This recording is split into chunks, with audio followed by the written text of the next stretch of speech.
Hey, John, thanks for joining me on a well-designed business today. Hey, Luann, thank you for having me back. Actually, I'm a Yes. well-designed veteran at this point. This is true. This is true. Longtime friend first, longtime sponsor of the show. Um, let's not forget that you and the Vin Man talk almost every single Friday for like the last, 4 years? He texted me right before I jumped on here and said, "Hey, I'm in the car for an hour. Do you have a minute to talk?" And I was like, "No, actually, I have a conflict at the moment." Yeah, and you're like, wait, it's Thursday. It's not Friday. You call me uh, Fridays, right?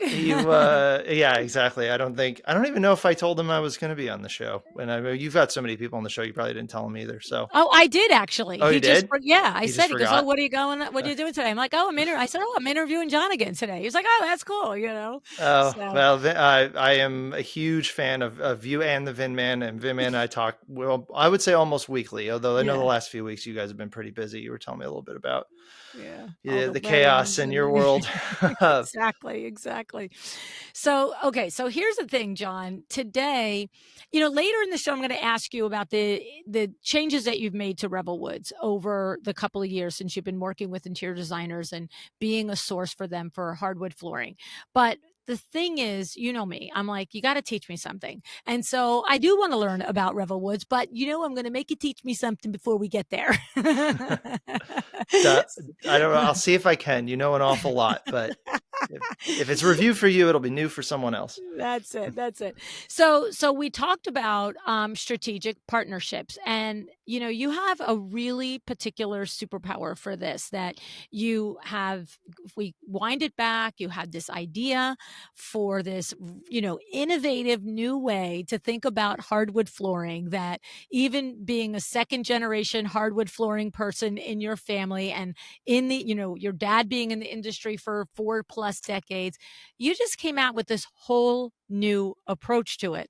But that approach required, because it was a completely different way to do flooring, it required a whole different avenue of exposing people to the idea, is the only way I can think to frame it. But that happened to be something that you were really, really good at. So forming strategic partnerships, I think, is like kind of the catchphrase that we're settling on here. Yeah. So, if you're, I mean, effectively, what, at least with my story, anybody can kind of buy their way into anything. So, you want to start a business, you raise a ton of money, you can buy customers, you can buy partnerships. Everybody wants to work with you. I didn't have that. I didn't have a ton of money. I had very little resources. So for me to get off the ground with my business, and the partnership aspect doesn't really pertain just to flooring necessarily. It's just if you're getting started and you didn't raise $20 million, what do you do? Like how do you get to the point where you can get people to talk to you? How do you get help? And a lot of the success that we've had has been based on the ability to form solid alliances, friendships, partnerships with people, some short term, some midterm, some long term. And I think that how to do that and how to approach those was really valuable and is probably the reason I'm still here. We're still in business. We're still having our best year ever. In the spite of the fact that the remodeling industry is way, way down nationwide this year. And a lot of that is because of the ability to work with others. So yeah, I appreciate the opportunity to come break that down, and hopefully somebody can learn how to do it without just buying it. Yeah. So, question for you. Did you do it instinctively, and then after one or two strategic partnerships and wait, that's working, and let me do more of that? Or did you know from the beginning, like, okay, I don't have VC money, I don't have this, I don't have that, so this is going to be my tactic. I'm going to go after creating relationships, meaningful relationships, and developing partnerships. Was it chicken or the egg? It's kind of both. Mm. We borrowed a little initially when we first started before I met you and didn't know what I was doing. I we took out probably $250,000 SBA loan, Okay. which sounded like a lot of money, and to me still is quite a bit Yes, of it money. is. Yeah. Because we thought, you know what, we were really bootstrapping this. We were building it. Honestly, I was fortunate enough. I kind of built it out of a business my parents had owned and run. So I wasn't starting entirely from square one, but I don't know if it makes much of a difference, honestly. If it was starting at very little. We took out a $250,000 SBA loan, blew that in like a weekend. We thought, hey, we're going to find, at that point, this is going to be a long list of my failures, so I hope you're ready. Uh, but but they're important, right? Because failures aren't really failures; they're tests, and we Right. need to learn from them, and that's how we grow. So Right. what we did initially is I didn't think, okay, I need to just do this the old-fashioned way. Like I looked at my network. I knew a lot of people in the flooring industry. Hooray for me! I know everybody gets super jealous when I say that, but I got a deep flooring Rolodex, and I don't care who knows it. But I didn't know anybody. We thought maybe we would target designers. That was something kind of new. Was this, and from the flooring industry perspective, the designer was like this shiny, distant object. It was like, how do we get designers? And not really understanding what that meant.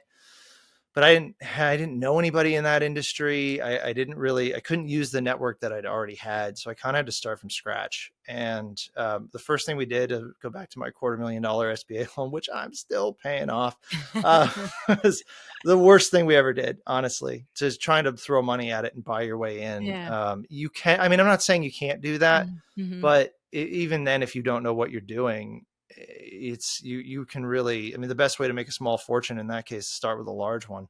Right. Right. And Right. so what we did was, it was kind of an interesting story. I went on YouTube and I thought, what's the biggest interior design channel I could find at that time? And so we found these young kind of influencers. This was maybe 2016-ish, when we were just kind of getting started, and they had 2 million subscribers, which was a real lot. And it Yeah. was kind of like an HGTV-ish type show. They were really nice people. For all I know, you've interviewed them at some point. You've interviewed everybody, but we got in with them. I talked to their aid. They were represented by a Hollywood agent. We gave them like all tens of thousands of dollars plus a free floor for their house. They did this video featuring us, featuring what we were doing.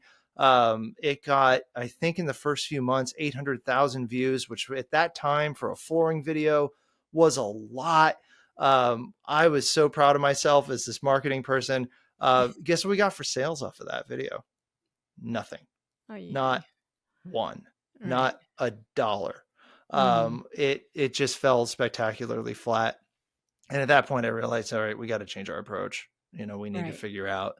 I got to figure out how are we going to build relationships, and this is a relationship business, and flooring is such a. It's not a widget. It's not some little thing you can kind of just sell and ship and put on Amazon and call it a day. It's a hugely technical sale. It's a long-term purchase. It's in your house for years and years and years, and so a lot of it came down to how are we going to build proper relationships. And so then I thought, okay, I don't know anybody in this industry. How do I break into an industry that I don't know anybody? And Mm. I don't have any money now because I spent it all on a YouTube video. We spent it on other things too, but equally fruitful, I should say.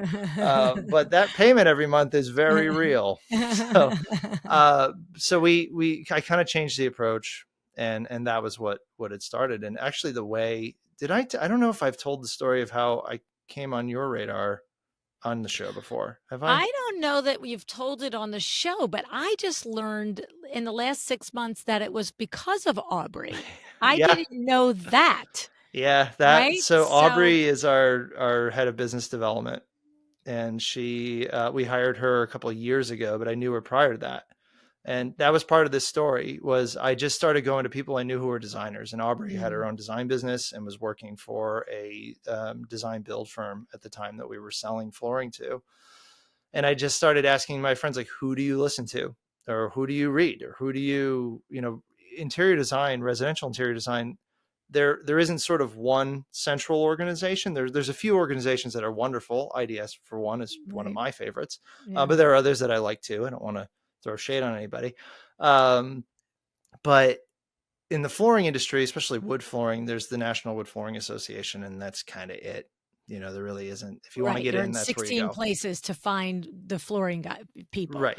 whereas the It's design industry, it's a little bit more, go to ASID, go to IDS, go to WCAA, or just go to High Point or whatever, right? Or like they're right. all over. or Right. even the shows, right? I mean, and Yeah. then commercial design and residential design, two different things. Yes. And Two different obviously, like things your audience knows all this already, but the people that I were working with at the time didn't know they put architects, designers, and decorators all in the same category. all in one bucket. Yeah, Yeah. which, as we all know, is a huge faux pas, and I personally would never do that. But it's, but anyway, so I'm getting there the long way, and I should probably speed this up. So basically, I just started asking, like, well, who do you read? Who do you listen to? And I just started cold calling. And so Aubrey had said that she was listening to this podcast, was I think relatively new at the time, called A Well-Designed Business. And I thought, we're talking about selling a product or a service that improves design as a business. This doesn't make you a Mm. better designer. It makes you a better business person because it's added this expertise and revenue stream effectively.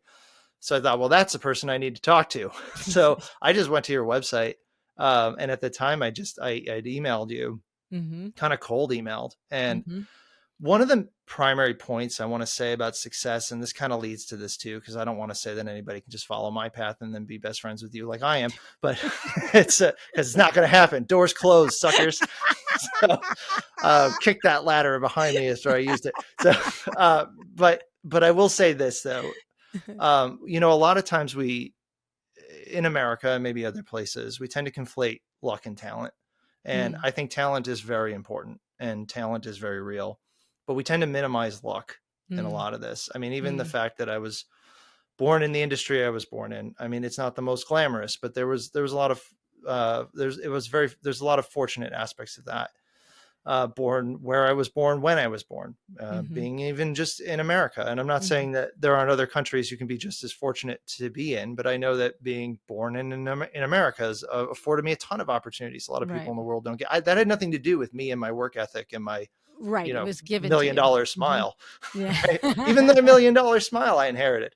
It's like a $500,000 smile. I mean, I don't want to overdo it here, but the so much of it is luck. and Yeah. and I think even our relationship, I caught you at I think the right time. And not to say that we wouldn't still be friends if I caught you 5 years later, but that was luck. A lot of that was luck, and recognizing that. And I think part of what I've been able to do, and what a lot of successful people do, is increase your luck surface area. You're not going to be able to brute force your way into everything all the time. Sometimes you're going to just randomly be at an event, be at a party, be at Luann Live, and meet somebody who is going to change the trajectory of your life and career forever. And not going to those things or not doing those things is one way to decrease your luck surface area, but attending those events, and then not only attending, but being prepared. So Mm. when you do meet that person, you're ready with what it is you need to do to win them over, to not just endear yourself to them, but also be able to provide value yourself. Mm. I mean, if my business is I think super interesting, and it's evolved in a lot of really cool ways, and I'm really proud of it. But if I ran into Jeff Bezos, CEO, former CEO of Amazon, in the elevator and wanted to sell my business to him, I don't think I could do it. I don't think what I'm offering is something he would buy. Right. So Right. even if I had that opportunity, I'm not prepared to take advantage of it. But I do think in your business, when you do meet those people that can change your trajectory, spending the time on yourself, spending the time to prepare how to approach them, how to talk to them, how to put yourself in the right mindset so that you're giving value, as much as you're asking for value in return, is the difference between success and failure, I think, in the end. Mm. So I want to push you back a tiny bit. Please. So you said, you know, and I'm not pushing back on the luck. I love the idea of, expanding the ability to get and be lucky. Okay. I'm not, I'm in 1,000% agreement with you on that. And that is putting yourself in the right place in the right times. And you don't know when the right place and the right time is. So it's putting yourself out there. It's going and it's doing all the things and it's sending the email. The part that I want to push you back on is what wasn't part of luck for you, John? And I've never said this to you, but what part of luck, it wasn't luck that when you emailed and we talked, that our relationship took off. That was not luck. That was not um, by virtue of it being 2017 or whatever it was, and I wasn't that busy, or I didn't have this yet, or whatever. It really, John, it was, you came to the conversation with what you just said. Like, I have a thing. I think it's great. I think I see how the thing could be great for you and what you do. I'm open to your thoughts and ideas on how it could be great for you and what you do. But whatever you decide is great for you in this, I'm willing to try it. like you were. And the thing is, because what I know is Fernando, the CEO of Duke Renders, 4 or 5 years later, the same conversation. He literally emails, I'm a fan of the show. Can I have a meeting with Luann? And I get on the phone with them and I'm just like, okay. There. And the thing is, I just had it most recently with a gentleman that I introduced you to. And he's coming out with his own custom cabinetry line. And I'm like, Scott, I think you got a good thing here. I think you got a good thing. I don't think it's fleshed out yet. I'm not sure you've got the path yet, but I think you got a good thing. And so for me, I think it's, what you did was, you were willing to say, hey, maybe I could help you. I think you could help me. That's pretty sure, but maybe I could help you. And what would that look like? And then for me, the secondary thing is always, there was, just like with Fernando and Sarah Daniele the year before you, there was a genuine connection where I'm just like, this is a good human on the other side of this phone. Like, I could sense it. Like, my inner voice was like, good human. Not sure where this is going to go, but if the only place it goes is cocktails at High Point, I'm good with that. You know what I'm saying? We've had a few cocktails. Yes, right. And so that's a thing. And I think, but you're stating it in there. You're saying you have to come to it with, what are you going to provide, right? Like, if you're going to look for strategic relationships and strategic partnerships, it can't just be, I want. And Exactly. you, Sarah, and Fernando all walk through the door with, well, what can I do? And I will tell you something else, and not to, take your thunder and your steps here, Oh, I got but plenty of thunder. Have okay, at okay. it. What I know is, for each of the three of you, IDS, Jenny Cano has also been the same type of partner with me. Each of you have consistently showed up and helped me. Like, I've said to people say to me all the time, how did you like get to do a panel at High Point, and how do you get to, put together the people and this and that and the other thing? And I'm going to tell you what, I have not organized a single panel in 8 years. You have done it. Sarah has done it. Duke Renders has done it. And Jenny Cano has done it. And Maddie, each one of you have went and banged down the doors and said, I'll bring Luann. She'll bring these. We'll put people in your seats in your showroom. Do you want to do a panel? I've never done that. And now at this point, because of the exposure that you guys gave me, and I will say, like you said, be prepared to be lucky. I think I'm a good moderator, right? But now what happens is, people who don't know me, PR reps who don't know me, are like, hey, have an opportunity for a panel. Can we interest you in it? But I know very clearly that no one would ever have seen me moderate a panel if it wasn't for you, Sarah, and Jenny, and now Fernando. I know it for a fact. It's funny when you mention those people too, because it's not only do you like those people, but we all kind of know and like each other. Oh yeah, I'm like, So, oh no. Every time, like when funny. I met Fernando, I'm like, oh, you're gonna love John and Sarah and Jenny. I'm like, Yeah, I got to get we you all with get these along. people. Like, I like my people together. I like my people because I know you're good people. You all have your individual goals and objectives of helping designers make their businesses more efficient and more profitable through your product or service, right? And you understand it's a two-way street. It's like, I help you, you help me, you help the designer helps you. It all goes around. And you know the difference when you're aligned with somebody that today they're doing something for you and the next day you're doing something for them and nobody's keeping score. Yeah, well, let me, if you don't mind, can I break that down even a little Sure. further? Yes. So I think there's two elements of it. So you mentioned Fernando, you mentioned Sarah, you mentioned Jenny, Maddie.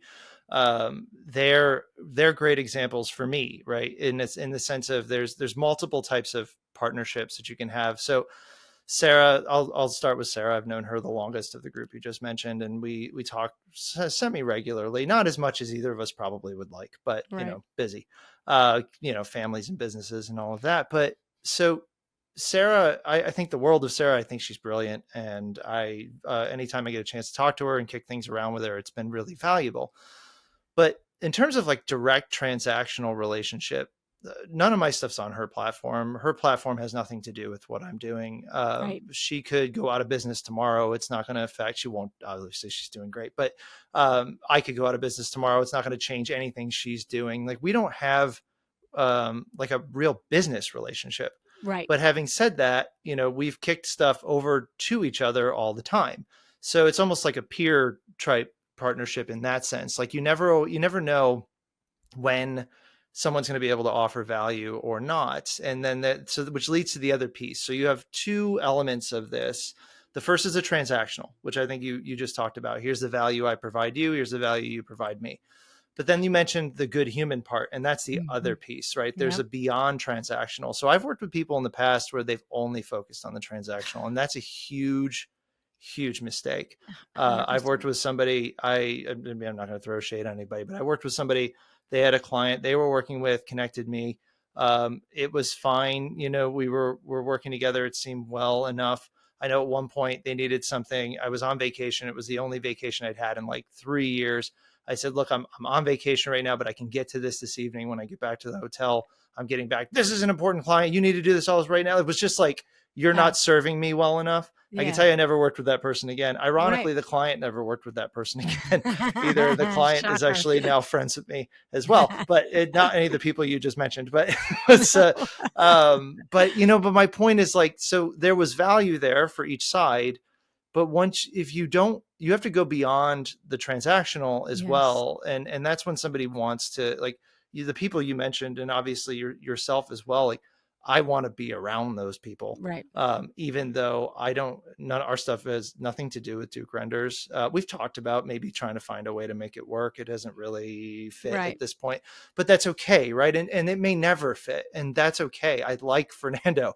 And if it's something pops or something changes in my business or his business where it works in 5 years from now, he's going to call, I'm going to take his call immediately, and I'm going to see Mhm.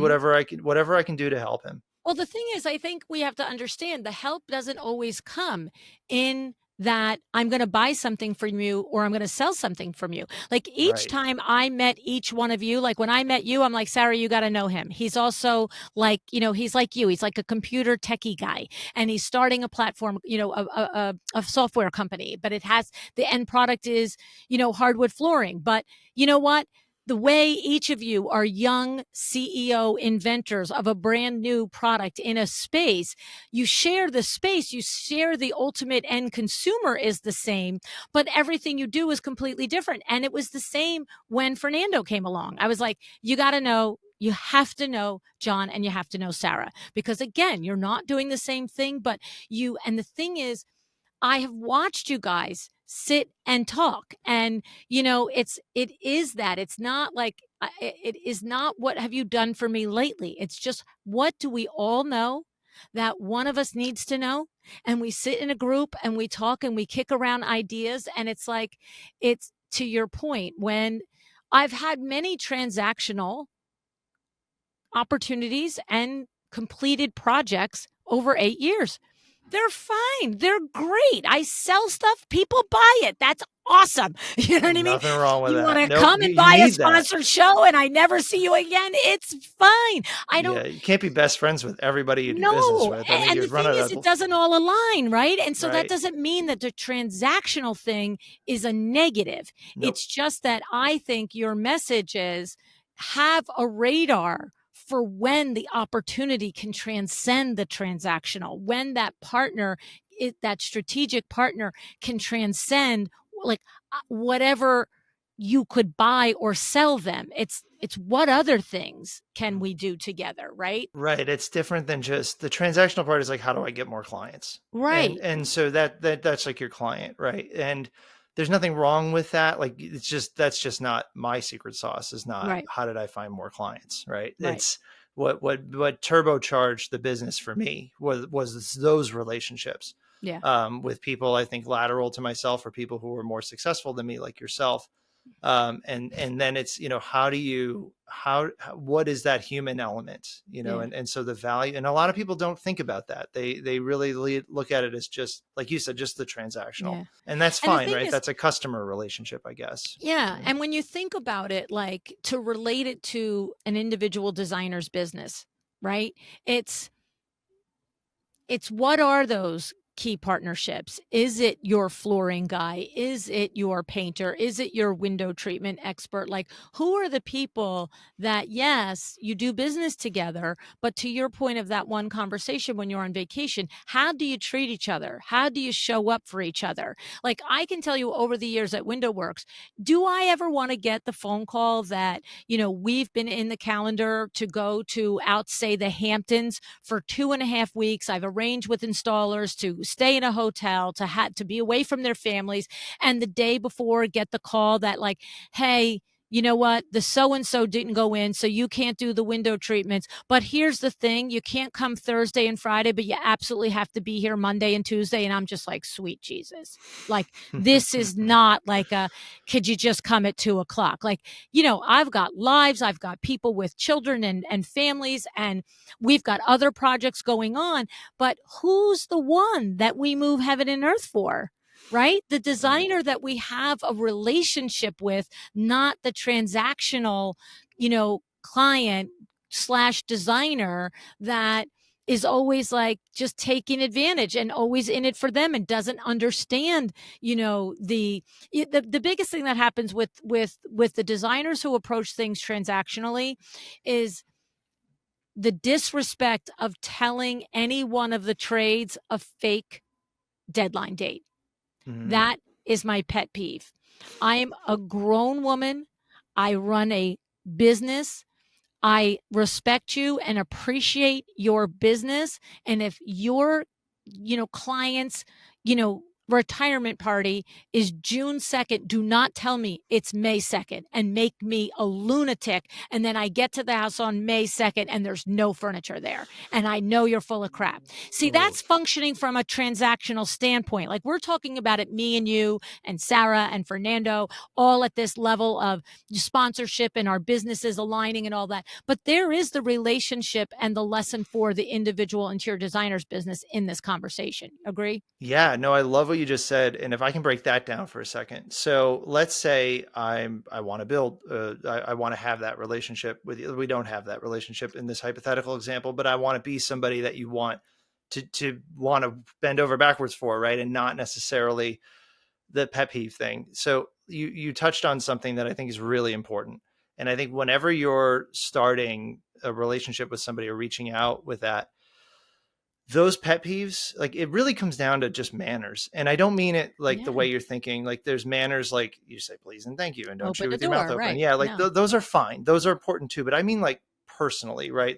We all have our own set of things that bother us.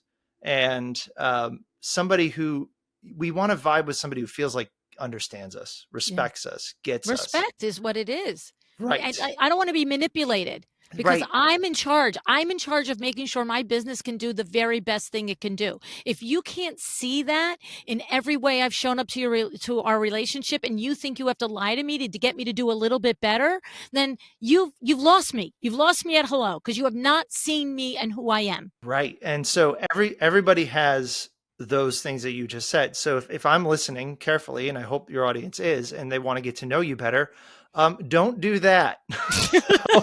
So, but there's little things like, so there's some that are true for a lot of us. For example, if you realize when you reach out to somebody, so I'm reaching out to Luann, and I think Luann can help me, and she's connected to all these great people she just listed, and I want to be part of that group. right? I think I'm one of those people. I'm as cool as Fernando.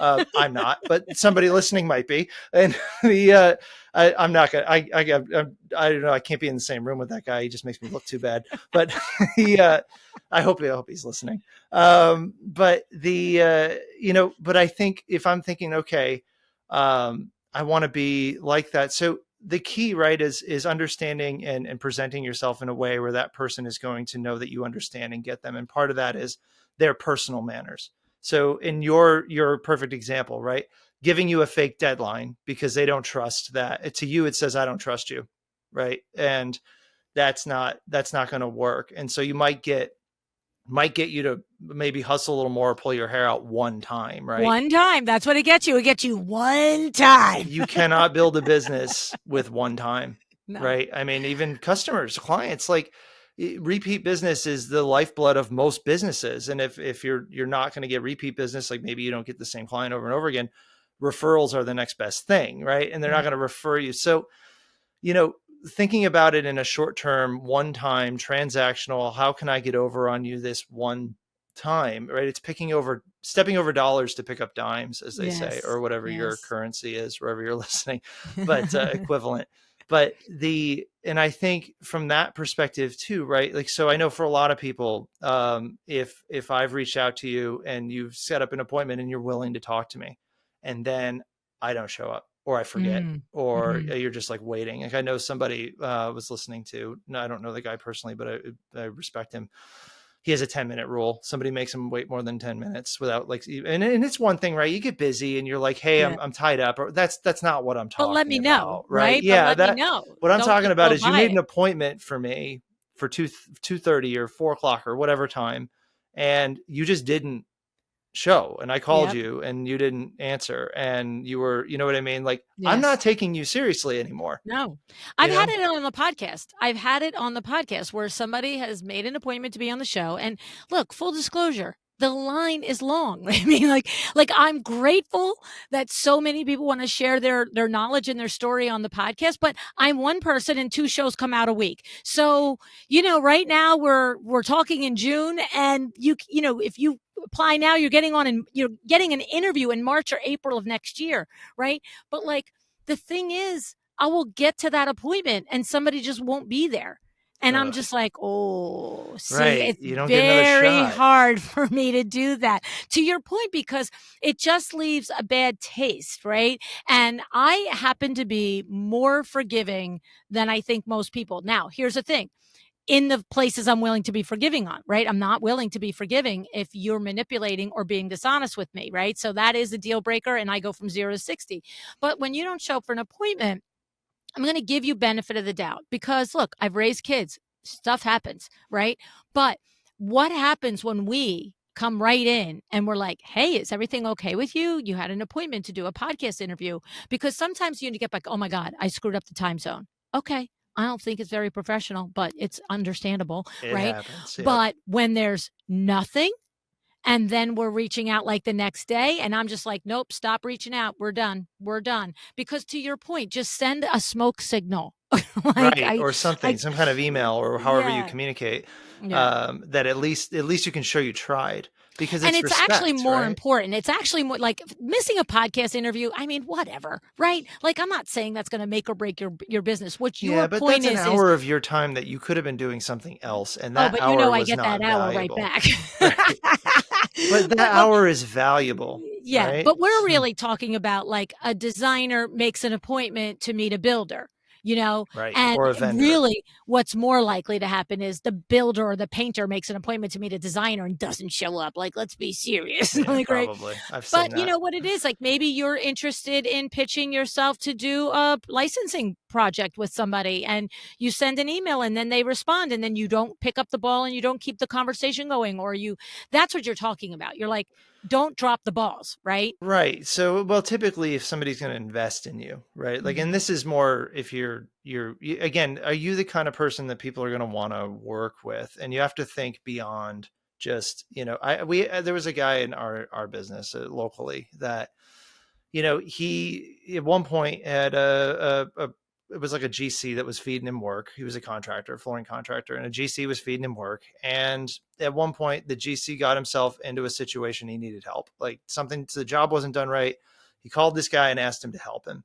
And the guy overcharged him intentionally, knowing he kind of had him over a proverbial barrel. Oh, And it was like, yeah, he got an extra 50 cents a foot or whatever it was to fix this job yeah. that one time. But there was probably $35,000 to $50,000 a year worth of work that this guy was going to continue to feed him with. And he didn't.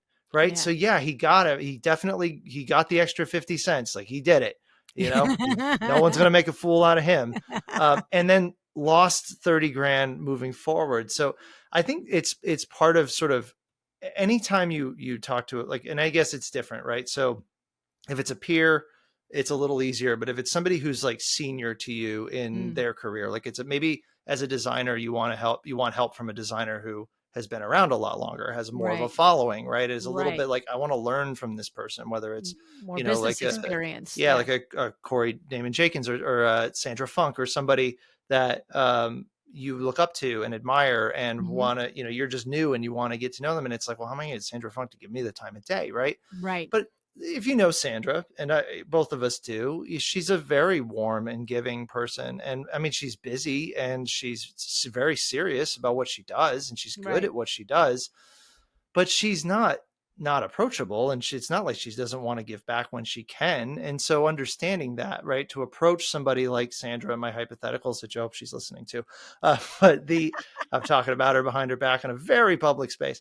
But I think the world of her and she already knows that. So um, to approach somebody like Sandra, my hypothetical situation, the key is to put yourself in that mindset. So this is a Hmm. person that could be doing literally talking to anybody else right now, could be doing a million other things right now. Now, why would you want to talk to me? So Hmm. my approach needs to be concise, to the point, friendly. Here's what I'm looking to do, or here's what I'm wondering if you could experiment it and help me. And I really, the other piece too is doing some research. So if I'm Yeah. going to reach out to you and ask you, hey, will you I want to do a sponsored show, with my platform about day trading on the stock market. And I know, you're a financial person, right? But you're like, not this show, maybe, right? So Right. you got to do it. It's for a 5-minute email, you need to do like 5 hours worth of research, Yeah. right? Like you Yeah. want to make Yeah. sure, because again, you're presenting yourself like you understand this person because their time is valuable. And I get cold emails all the time from people that want something from me or want to sell me something, and they have no idea Who what you my are, business what is, you what do. I Right. do. And I'm like, no, I don't. This is not an avenue that I use in my business, nor do I want to. Right. So I don't even respond, right? It's not Yeah. even worth it. I hate to be that guy, but I feel like if you're not going to take the time to learn about me, I don't owe you the time of a response, right? I no, no, no. You same thing, pitching me to be on the show because I sell candles. Okay, that's awesome. Right. I got Go really sell good. candles I'm somewhere where they also sell candles. trade only candles. This is my Candles But the thing Direct. is and I'm thinking about, like, places where this also applies to an interior designer is, like, for example, reaching out to builders or architects, Hmm. right? It's like, you don't want to just reach out to an architect and be like, "Hi, I can design, the interiors of the homes that you have, made plans for." You got to know a little bit about them. Do the types of homes that they design or the builder builds, are they aligned with your aesthetic? Do you even like them? And what are the past projects that they've done that you can mention something with sincerity about, right? It's like, there's lots of places that an interior designer can and should develop strategic partnerships also. We're talking about how you did it for your business, but the lesson is the exact same, Oh, you know, 100%. It doesn't right? apply just to a guy starting a flooring Flooring company. company. Yeah, I mean, this is really well. If you're in roofing, you really don't need anybody. You just do it all on your own. But, uh, yeah, exactly. And I think the point is, especially most interior designers in the residential space are most solopreneurs or a couple people shops, and man, it can get lonely and it can get Yeah. tough. And I think, Right. even having people who can help you or people who've been there or people who can, it can save you so much headache. If you had somebody like, I'll come back to Sandra, that is willing to look at what you're doing and say, yeah, this is, don't do that. Right. Or Yeah, yeah, yeah. you just saved me 6 months and, $250,000 that I spent on a YouTube video. Um, Yeah. but wish I had that then. Um, but I think that's part of it, right? Is doing your homework and being prepared. If somebody emails you, and another way of do that too is a warm intro. Yes. You never know. I mean, the fact that there's a lot of people I know now because I know you. So there's Mhm. the direct relation benefits of our relationship. Mhm. But again, you mentioned Fernando and Sarah and Jenny, and I didn't know any of those people Right. prior to that, right? And so Right. it balloons out, Yeah. and you just don't always know the benefit. And a Yeah. huge part of that comes down to how you present yourself and Yeah. also just being a good human. Now, you don't want people to necessarily walk on you, but there's a difference, right? There's a difference No, between letting there somebody is. walk on you and No. understanding, Yeah. Well, I oh, you're think on vacation. Okay. You know what? I understand. Maybe if you could get to it tonight, I understand that. Like, I really appreciate, I understand you're yeah. taking time out of your vacation to help me. And I want you to know I appreciate it. Right. I mean, sometimes you just need that. Like, this is what's expected. I'm Yeah. being tough. Yeah. Well, and it's a sin. That's why I say, like, to some extent, internet and the cell phones, they ruin business for all of us because, I remember a time in business when you couldn't call me on vacation. Like, you just couldn't. Like, Oh, it what was was that like? literally Describe it in oh my detail. God, it was so amazing. Like, you left the work at 5 o'clock and that was it. You couldn't be reached. It was Ugh, like, I mean, I think about that. It I was can't. so great. I don't even know. I couldn't even imagine. That was it. Say like own your own business and you can choose your hours, right? As long Yeah. as it's all of them. Yeah, yeah, choose all of them, right?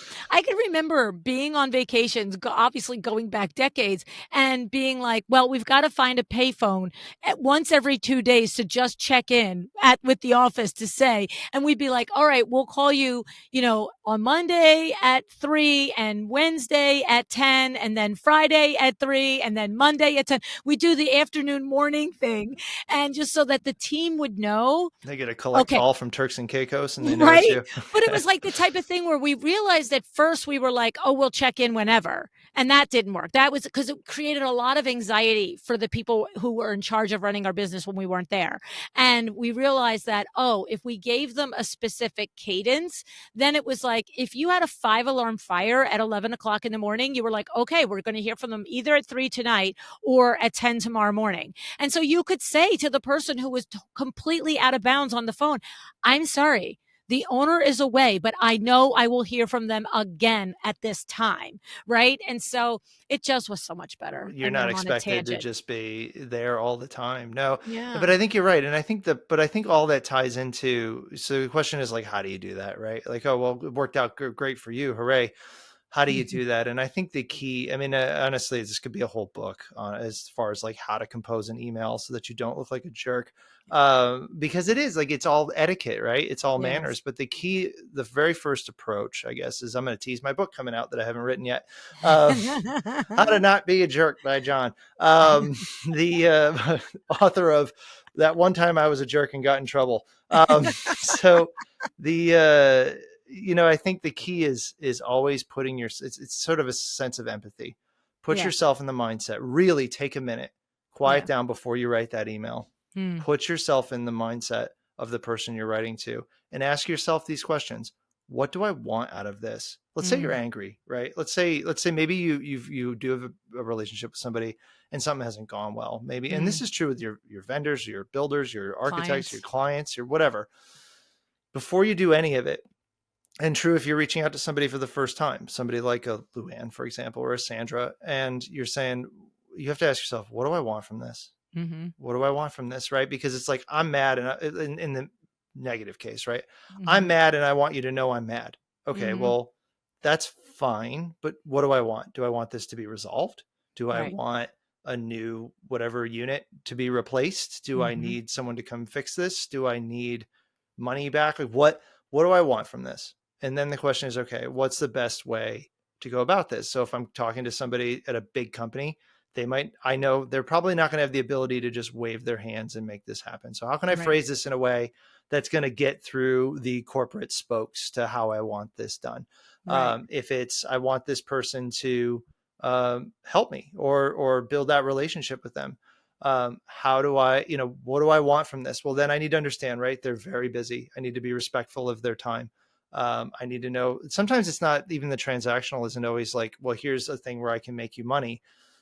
People who are really successful have, most people who are rich and successful have gotten that way because they're actually good, kind people. Like the really nasty people that are Yeah. rich usually inherited their money, because you can't really build anything by being cheap and nasty and underhanded. It just Right. doesn't work long term. No. So most No. people want to give back. And so the thought of like, here's a young person or whatever who's just starting out, like a lot of people help me get to where I am. Like, here's an opportunity for me to give back. Like there's joy in that for a lot of people. I know I feel it when I help people. But I don't help everybody, right? If you send me an email that it's either a warm intro, oh, hey, I know Jenny, or Sarah said I should talk to you, or Luann said I should talk to you, I'm much more likely to want to take that. Or if they reach out separately and they say, look, I listened to the show you did on strategic partnerships, and honestly, it spoke to me. I'm more Yeah. likely to probably answer that email Right. because you did the work and you know Yeah. a little bit about me. Yep. And even if I know I'm not going to get anything out of this other than the opportunity to maybe help someone, I'm super busy. I mean, I get 350 emails a minute. I think I just got 12 when I said that. You're the same way. I know you are. That's why I don't read So, them. but I don't either. I'll read them later. Like, you'll get an email from me. Oh my God, sorry, I missed this. But, deep down, there is this joy that comes from saying like, yeah, it's not all just about I got mine and that's it. Close the Yeah. door behind you. Most Yeah. people want to be able to give back, and understanding that too. But you got to make it easy for them to help you. Yeah. Well, So and I think, to just like put it like a bow on it, I think the final other thing I would say about it is you need to be prepared, to your point. You need to be prepared for the conversation. You need to have done some of the homework on who this person is. If it's an architect you're reaching out to, it's a builder you're reaching out to, it's a brand that you're reaching out to because you think you might have a great idea for doing a product or something like that. Even if it's a brand that you want to, do an event in their showroom or something like that, right? It's like you need to understand why that would align with them, right? What is it in what you have that would align with them? And you can only understand that if you've, to your point, taken the time to research and understand who and what they do and who they do it for. But then the second part of that, like for me, is just show up like that human. Do not, position, and do not overthink like I've got to be, super impressive, or I've got to be cagey and hold something back, or you know I think one of the things that I've appreciated the most with the relationships with, the highest level relationships that I have, like those of you guys, is how many times have we said to each other, you know I don't know how we both get a win-win out of this, but let's talk it through, right? Like, yeah, it's like we don't pretend that we have all the answers. We don't pretend that I know I'm famous for saying, "What can I do for you in this? What would make it that this is a good thing for you?" Because why do I want to sit there and try and figure it out? You might be sitting there with it already. Oh my God, I would just, if you would just do this. So maybe the architect, like, you'd be like, what would make your life easier as an architect? Like, I have an idea of what I bring as an interior designer to value to an architect's firm if you're going to refer me on a regular basis. But honestly, what are the things that you value in the designer relationship that make it easier for you to get up every day and do what you do? Ask somebody what they want. Like, maybe you can give it, yeah. Like, it's No, like it what I'm was, saying is leave the caginess out. Like, you all know I love to negotiate. I love it. But we're not negotiating at the beginning of a relationship. Negotiation when we hit a conflict, right? yeah, In the right. beginning, let's just assume we're all in it for the right stuff, and just present and have open mind, and is what I'm saying, Oh, I really. think you're totally right. I mean, if you send an intro email to someone that's like, look, if you'll do this and then I'll provide this for you. And, I mean, there's one thing saying like, hey, I loved this podcast you were in, or I loved this article you wrote. I'm so and so, and I'm looking for something. I would love to just pick your brain about a few things. Is a little that you're not negotiating, right? Like if Right. you do this, and I've had a just quick side note on that. I've had a lot of designers reach out to us that typically just want floors for their house. And then they'll say that they'll offer by using it as like Instagram fodder that somehow will justify the cost in my mind. Right. And I'm like, okay, so you just asked me for like $50,000 worth of Yeah. material and labor, and you're going to give me a blog post. Yeah. In return, you need to make sure that blog post is worth $50,000, Yes. because I'm telling you right now, it ain't. So, Right, right, it's right, so right. right. Then you just kind of come off like a grifter, but it's, so, but to your point, right. That's right. And, you said something else that kind of reminded me of one of the first times after I did the show the first time. Mm. And I thought at that point, maybe that was it. Like we had a great time. And I thought, okay, well, that was fun. And then you called me out of the blue and asked, because you were thinking of taking it into the real world, taking Power Talk Friday into the real world and Yep. doing the thing in Vegas. And you kind of were telling me about the dinner. I was like, well, and I've told this story before if anyone's heard in the old episodes, but then if you haven't, quick recap. I remember saying, you know what I really want? I've never been to one of these markets. I don't know anybody in this industry. Yeah. I'll do the dinner. I'll sponsor I'll it. We'll do sponsor the the whole dinner. thing. Can I follow you around for a day at the Vegas market and just introduce me to some people? Just And open the doors. which was not, I don't think it was a huge ask for you, because you were like, oh, is that it? Yeah. Okay. For Like, sure. You're like, okay. whatever that's all you wanted. But for me, right. I met Sarah at that event in Yeah. person for the first time. We spoke on the Yeah. phone once before that, but Right. I met Nancy Gansikoffer. There was a Yes. whole list of Jenny, people. you met Jenny that year? Yeah. I mean, it was, Jenny Sunderland? and I just hadn't, again, that opened up so many more doors for me, Mhm. Mhm. that really changed the whole trajectory of my life. And so, but that was what I wanted, was at that point was just that. I was like, yeah, the dinner sounds great. That's fine. I'll Yeah. be there. It'll be great. But Right. Well, and that's my point. Like if you are sitting there and you've investigated and researched an architect or a builder or whatever, and you're thinking, this is what they really want. I'm thinking John wants to be mentioned 6 more times on the podcast that he's sponsoring the event. I'm thinking John wants to be at the table that night for dinner with 15 designers that are coming to Power Talk Friday. I'm thinking John wants his ad in the program guide for Power Talk Friday. And you know what? John did want all those things. He paid for all those things. But he then also said, there's another thing I'd like to have. And I was like, what is it? And that's the thing. So in that case, he said there's one other thing. And by the way, I was happy to do it. It doesn't mean I would have been happy. I might have been like, that's weird. No, right? Like I you could could have have said been. no. You could I have could said have no. said no. Yeah. But the thing And I'd have is, respected that. Obviously I well, wasn't I going to mean, just show it up is what anyway. it is, Yeah. right? Like it is what it is. But my point is, you can ask an architect or a builder or a brand what makes it, like what are the things that you look for when you partner with an interior designer? What do you want? And I didn't happen to ask because that wasn't the trajectory of that conversation. You had it in your mind. And that is the other thing that I think I was talking about, as coming to the conversation as a human and without like positioning and leveraging. Because you could have, think about it, it would have been a completely different thing for us. We all know the times when someone has an ask of us and they make up all these, crazy circles in order to get it. And your brain is like, what is going on? And then when they finally, you're like, oh, that Right. you're trying to You make just it want to meet some my people. idea that Yeah. you come with me to market. Like, and that's where I'm saying, it's like, just show up as the human and say what John did. This is all great, but I'd like to hang out with you all weekend at market. I'm like, done. I like Yeah, people. I don't know anybody, and I need to get to know some people. But I know that I Yeah, could walk around market and meet people. But I also knew that a it'd be warm different. intro from you was going to be more beneficial. And Mhm. the key too, right? You want to make sure whatever you're asking isn't, it's not going to be outrageous. Right. If I'm It's living in, doable. if I'm in California, and which I'm not, but if I'm in California and I want to meet somebody in Boston and I'm like, hey, can you come out and perform at my birthday party? They're probably going to be like, no, right?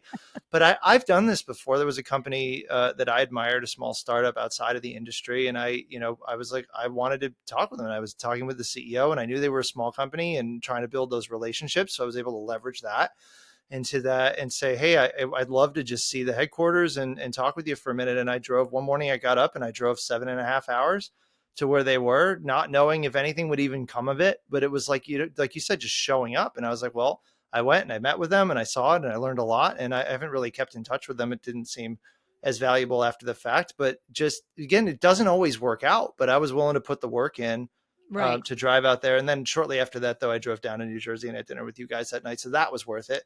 But it was, but that was a sure thing. I didn't know. The other thing I didn't know, right? I was like, Right. well, I wanted to learn more about this company and see if I can benefit from this and apply anything. It was in the clothing industry. So it wasn't even Mm, related. I just wanted to see if there was something interesting. I could learn from it Yeah. because I saw some of the Interesting. stuff they did I admired. And I drove out there and I made it happen, but I made it easy for them. I mean, that's the Yes. key, right? You got to make it Yes. easy if you Yeah. can. Yeah. 100%. All right. Yeah, I'm You have looking to at the tell me clock. about you Yeah. have to tell me about Revelwoods. Like, Oh I yeah, I need have a to know. business. Oh, yeah, you have a business.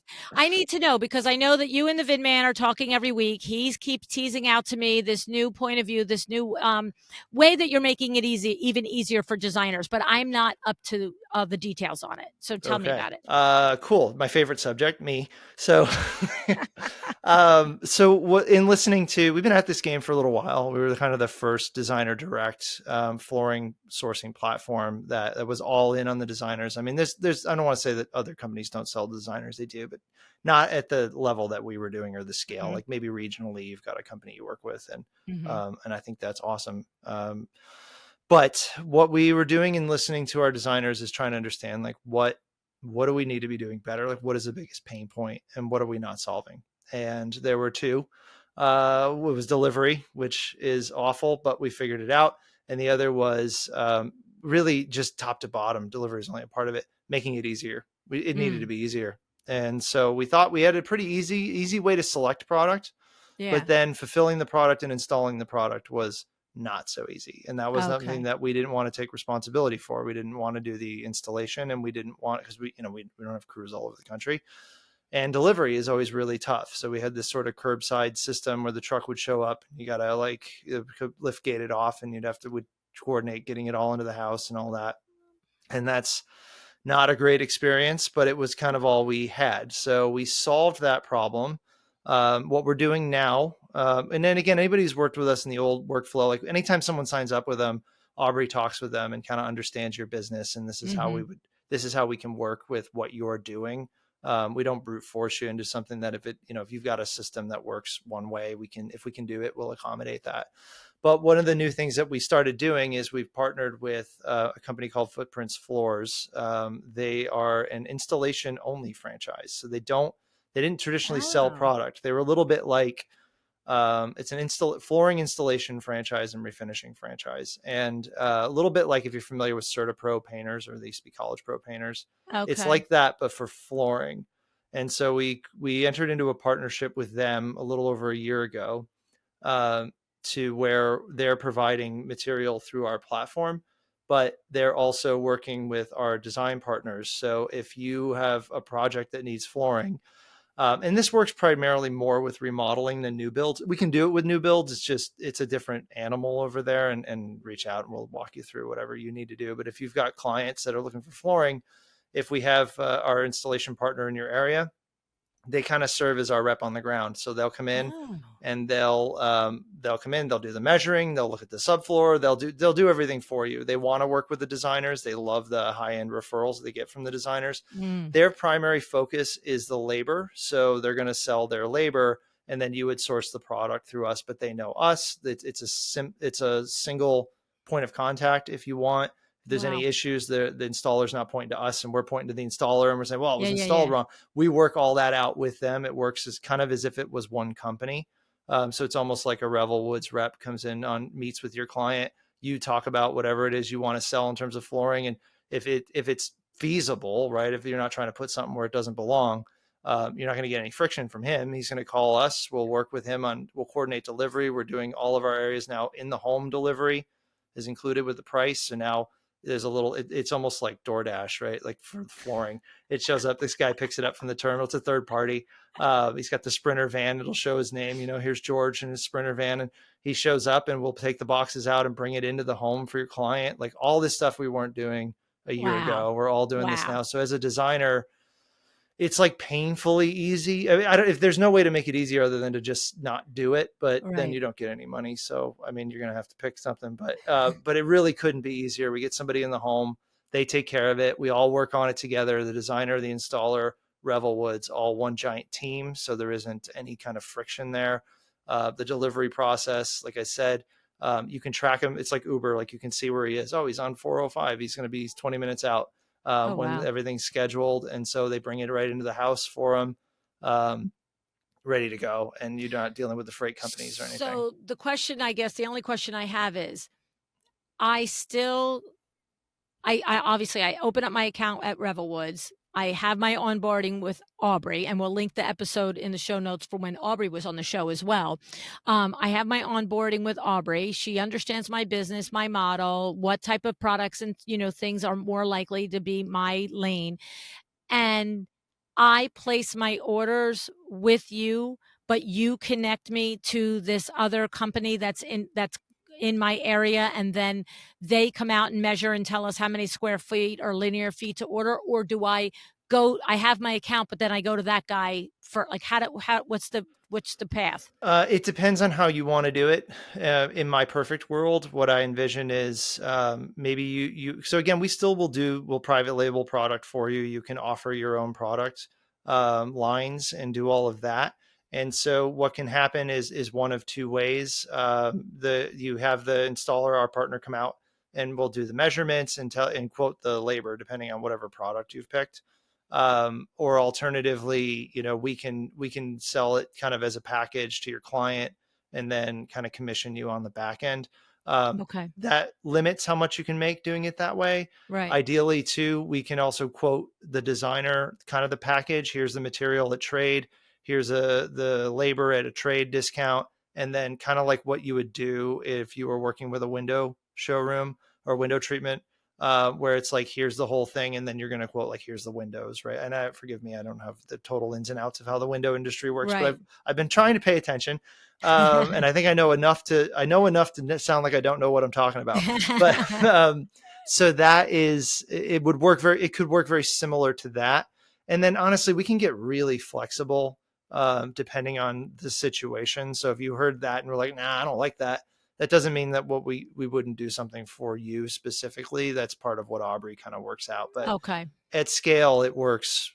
It's really easy. I mean, it's just so much easier. We've learned a lot. Yeah. The biggest thing I'm hearing is that, as much as Vin and I were both enamored with Revelwoods and the way you brought a product to market that made it foolproof for me, even though I don't know wood flooring to specify wood flooring as far as type and species and color and all of that, and placing the order. What I'm hearing is that you learned through the last several years that I was still left with the other half of the problem. I had to get an installer to cooperate. I had to get a builder to cooperate. I had to figure out how the truck was going to get, from the driveway to in the garage. I had other logistical problems, and that probably deterred a lot of designers that are not big operations from leaning into adding Revelwoods as a profit center for their business. Okay. And Yeah. so what I'm hearing is you've eliminated that, and it doesn't make a lot of sense. And it's not really necessary for me to identify from you the exact path on how it's done, because that path can be altered depending on my business model, but B, I could probably alter it client to client. Like, I might do it one way for a whole house new build, and I might do it a different way for a renovation project, I'll bet, even though I'm the same designer working with you and working with that same installer. So the idea is it's very customizable. And so, like with interior designers, they have their way of doing things. There's 16,000 different business models. You all have your way of doing things. But I know with my own chairman of the board coaching, like I'm always saying, we can make like a little curve in our process for the right reasons, right? We don't ditch our process.